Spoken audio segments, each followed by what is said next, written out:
Periodismo objetivo, responsable y equitativo. El gobierno se encuentra a la espera de un pronunciamiento de la Corte Constitucional en el que se califique o no las 20 preguntas enviadas para la consulta popular. Además, el gobierno anunció que Ecuador necesita más de $1.000 millones para sostener el conflicto interno armado.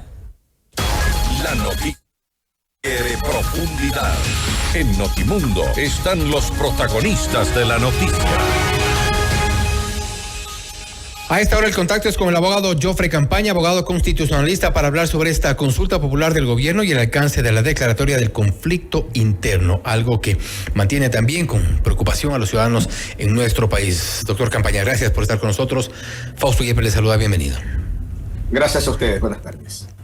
Doctor, la consulta popular del gobierno ha recibido algunos cuestionamientos, principalmente por la cercanía que tiene hoy con la Asamblea Nacional, cuyas preguntas habría sido más fácil o podría tener cierto acceso para que puedan ser resueltas. De hecho, hace pocos instantes lo estábamos informando también respecto de la extinción de dominio de activos de origen ilícito, un nuevo proyecto de ley urgente que acaba de enviar el presidente Daniel Noboa y era parte de las pretensiones también dentro de la consulta.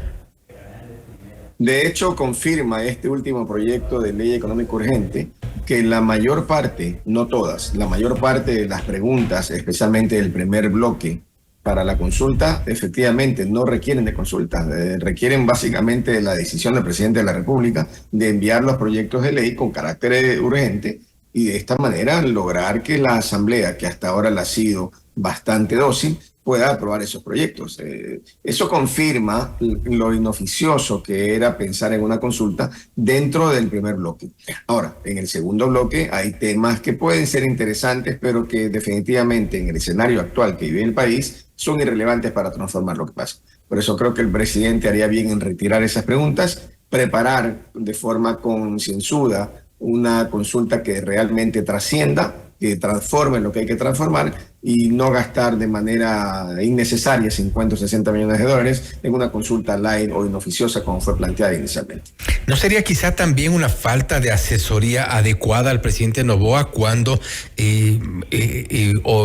propuso estas primeras preguntas donde, como habíamos mencionado, la mayoría pueden ir vía Asamblea Nacional y en el escenario en el que se ha manejado políticamente con esta buena relación hasta el momento con el legislativo, bien podrían haberse cambiado? ¿Hubo una mala asesoría allí?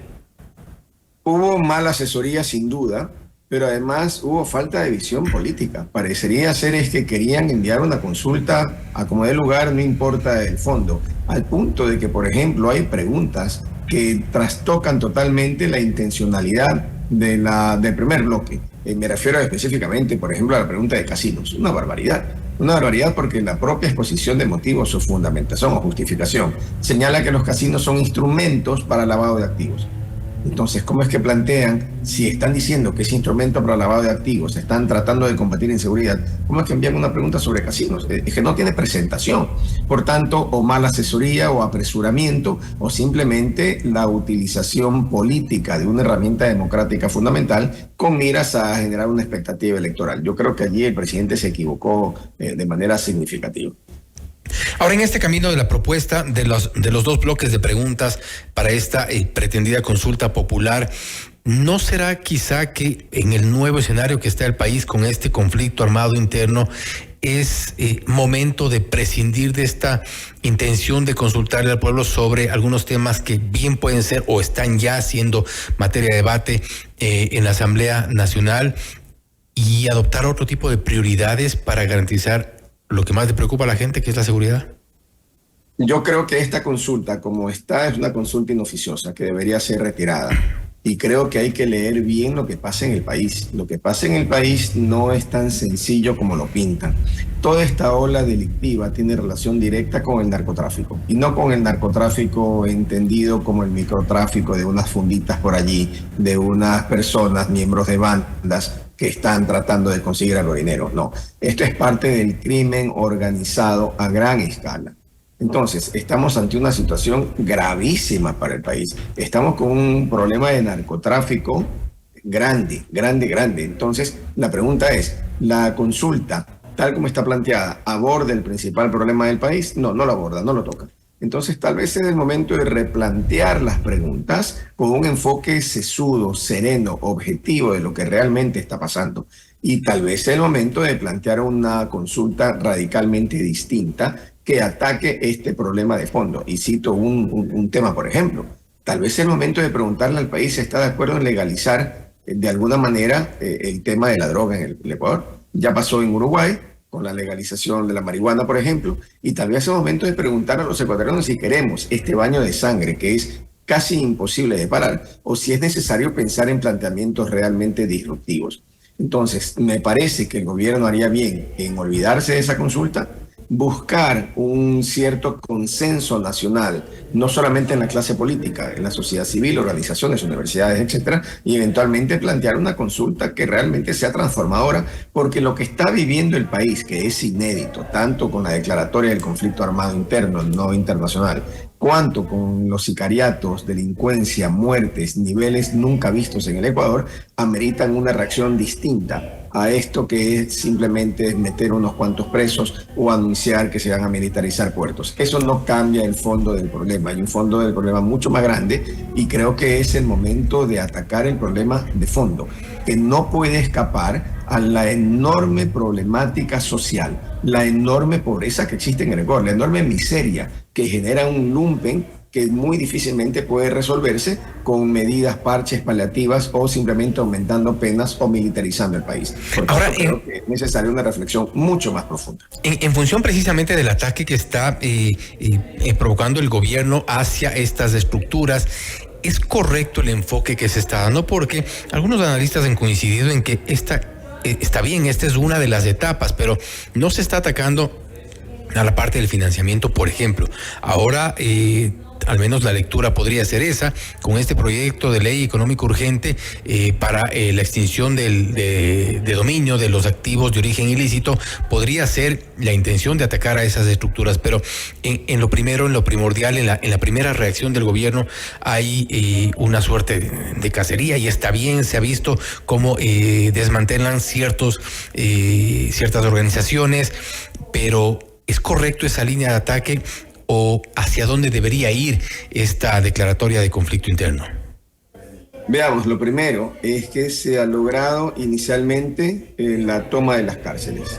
Las noticias pudieran ser muy simples. Si reemplazamos el nombre de Noboa por el nombre de Lasso, estamos en lo que ya se ha venido haciendo en el país los últimos 3 años. Luego, de esos 1.300, según la evaluación inicial, entiendo que hoy han subido, de esos 1.300, ¿ya cuántos están en las calles?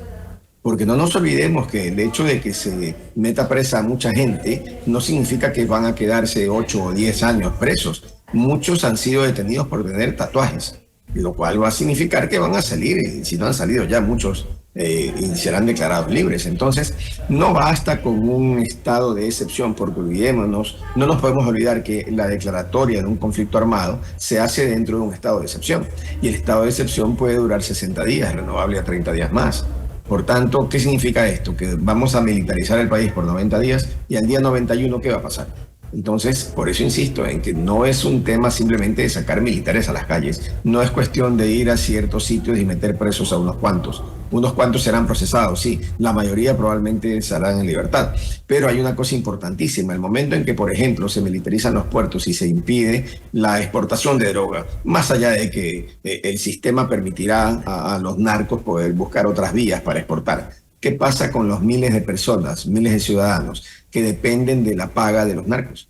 ¿Tenemos ya empleos para ellos? ¿Tenemos mecanismos para que puedan buscar una fuente alternativa de ingresos? ¿O al contrario, lo que estamos provocando con esto, al no ser un plan integral, es que salgan a las calles a delinquir, y lo que se trata de evitar más bien pudiera agudizarse? Entonces, creo que no se está enfocando el tema de forma integral, creo que no hay ningún proyecto interesante a nivel social, creo que no hay nada transformador de fondo, y eso es altamente peligroso para el momento que vivimos. Y altamente preocupante también, usted mencionaba hace un momento, y nosotros habíamos informado de la captura, según los registros, de 1.534 personas, pero 158 son las personas que están considerados como presuntos terroristas. Esta diferencia de alguna forma también preocupa, porque estamos atacando en teoría el terrorismo quiere decir, números más, números menos, que más de 1,200 personas al menos están detenidas por temas de delincuencia, lo que usted mencionaba también, algunos por tener un tatuaje por allí, y el problema es mucho más grave que 158 personas. Por supuesto, y además, una cosa fundamental, ¿quiénes van a juzgar a estos supuestos terroristas? Pues los mismos fiscales y los mismos jueces, muchos de los cuales son corruptos al servicio de las mafias, muchos otros que tienen miedo natural y justificado, y un pequeño número de jueces honestos y probos. Sin embargo, no hay nada, por ejemplo, respecto del Poder Judicial, absolutamente nada. Entonces, estamos en una situación en la que se están tapando ciertos huecos, pero se dejan los huecos más grandes sin hacer absolutamente nada. Y esos huecos más grandes le van a pasar una factura política al gobierno. ¿Por qué? Porque el momento en que se anuncia con bombos y platillos 1.500 presos, y si el día de mañana, y no exagero cuando digo mañana, porque la detención no puede durar más de 24 horas, si el día de mañana están afuera 1.000, 1.200, ¿en qué queda el gobierno? ¿En qué queda la gestión del gobierno? Y luego no se puede pretender que los jueces se encarcelen sin más.